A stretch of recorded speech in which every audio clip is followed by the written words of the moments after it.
চিকেনটা ভাজা ভাজা হয়ে গিয়েছে।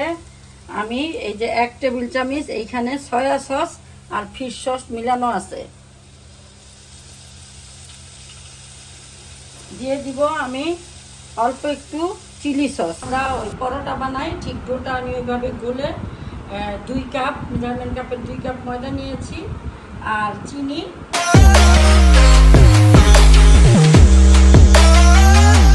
আসসালামু আলাইকুম ভিউয়ার্স, আজকে আমি তোমাদের বেকারি স্টাইলে চিকেন পরোটা বানিয়ে দেখাবো। এই জন্য আগে আমি তোমাদের চিকেন রান্নাটা দেখিয়ে দিব। এই জন্য আমি দিয়ে দিব তেল, এই বেশি না 2 টেবিল চামচের মতো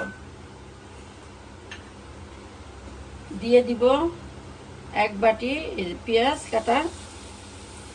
পেঁয়াজটা আমি একটু হালকা ভেজে নিব, পেঁয়াজের একটা আলাদা ফ্লেভার থাকে, ওইটা যাওয়া পর্যন্ত কিন্তু খেয়াল রাখবে যাতে লাল না হয়ে যায়। পেঁয়াজটা আমার ভাজা হয়ে গিয়েছে।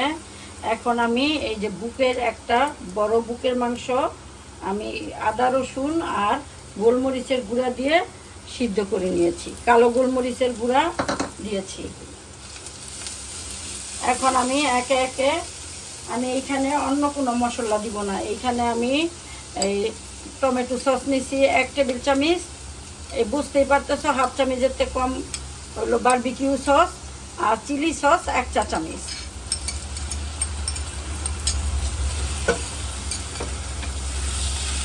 আমি এখন একটু এই মাংসটা একটু ভাজা ভাজা করবো হালকা আছে, পরে আমি অন্য উপকরণগুলো মিলাবো। আমার চিকেনটা ভাজা ভাজা হয়ে গিয়েছে। আমি এই যে 1 টেবিল চামচ এইখানে সয়া সস আর ফিশ সস মিলানো আছে দিয়ে দিব। আমি অল্প একটু চিলি সস, বেশি দিব না, এই পরোটাটা বেশি ঝাল ঝাল হয় না। দিয়ে দিব আমি 1টা কাঁচামরিচ কুচি আর অল্প একটু লবণ। যেহেতু আমি চিকেনটা সিদ্ধ করার সময় লবণ দিয়েছি, এই জন্য আমি একটু লবণ আর গোলমরিচ দিব না, এইটাও আমি চিকেন সিদ্ধ করার সময় দিয়েছি।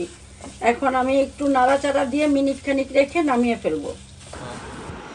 ভিউয়ার্স, আমি যেইভাবে আমরা ওই পরোটা বানাই ঠিক ডোটা আমি ওইভাবে গুলে 2 কাপ মেজারমেন্ট কাপের 2 কাপ ময়দা নিয়েছি আর চিনি লবণ নিয়ে এই সুন্দর করে গুলে এই যে আমি ডুবা তেলে ভিজিয়ে রেখেছি 4 ভাগ করে।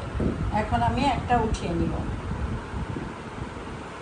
উঠিয়ে আমি এই হাত দিয়ে একদম পাতলা করে, আমার দুনো হাতই লাগাতে হবে। আমি কিন্তু হাত সাবান দিয়ে ধুয়ে নিয়েছি, তো যত বড় করতে পারি।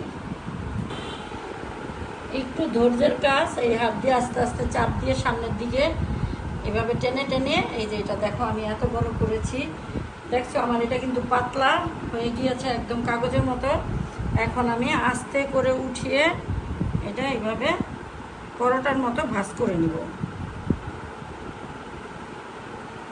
আবার এই সাইডটা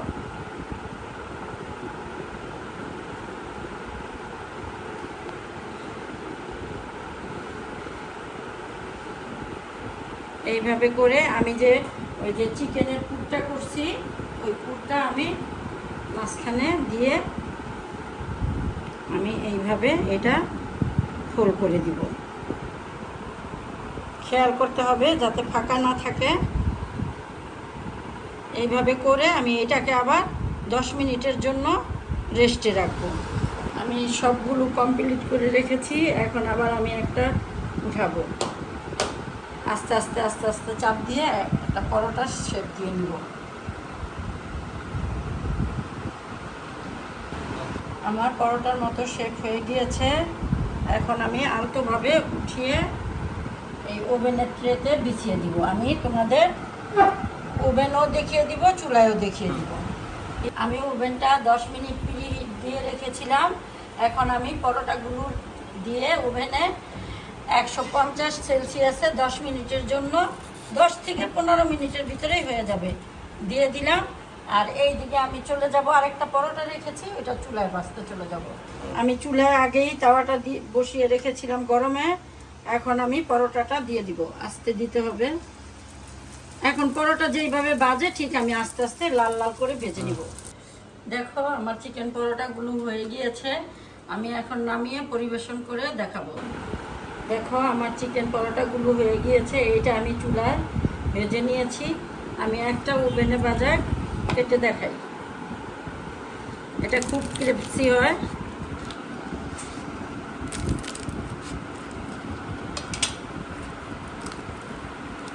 দেখো ঠিক এইভাবে বেকারির স্টাইলে চিকেন পরোটা বাসায় বানিয়ে খেয়ে দেখো, ভালো লাগবে।